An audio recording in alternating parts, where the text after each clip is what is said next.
आज हामी होम वर्कआउटमा कुन एक्सर्साइज गर्न सकिन्छ त त्यसको बारेमा कुरा गर्छौँ। सबभन्दा पहिला भनेको नर्मली गर्ने भनेको जगिङ, रनिङ। तपाईँले सेफ एरियामा गएर अलिक रोडमा गएर सेफ एरियामा गएर तपाईँले नर्मली जगिङ, रनिङ गर्न सक्नुहुन्छ। त्यस पछाडि भनेको तपाईँसँग एउटा जम्पिङ रोप छ भनेदेखि तपाईँले घरमै बसेर पनि अथवा घरदेखि बाहिर अथवा पार्कमा गएर पनि तपाईँले जम्पिङ रोप गर्न सक्नुहुन्छ। त्यस पछाडि भनेको तपाईँले पुसअप गर्न सक्नुहुन्छ होइन।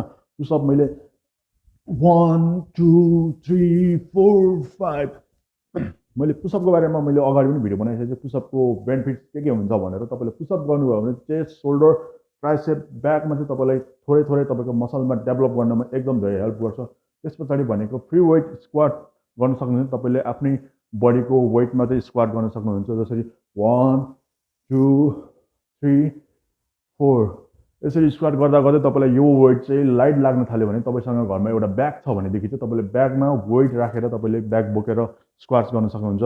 अनि त्यस पछाडि भनेको मलाई सबभन्दा मनपर्ने एक्सर्साइज भनेको लन्जेस, जुन चाहिँ लेगको लागि एकदम राम्रो एक्सर्साइज हो होइन। तपाईँले यो एक्सर्साइज पनि गर्न सक्नुहुन्छ।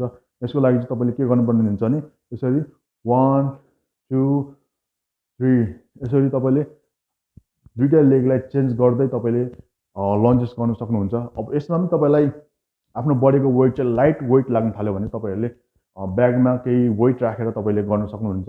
अनि त्यस पछाडि भनेको तपाईँले सिटअप गर्न सक्नुहुन्छ होइन। सिटअप गर्न पनि सक्नुहुन्छ। सिटअप गरेर तपाईँले आफ्नो एप्सको मसल चाहिँ थोरै भए पनि डेभलप गर्न सक्नुहुन्छ।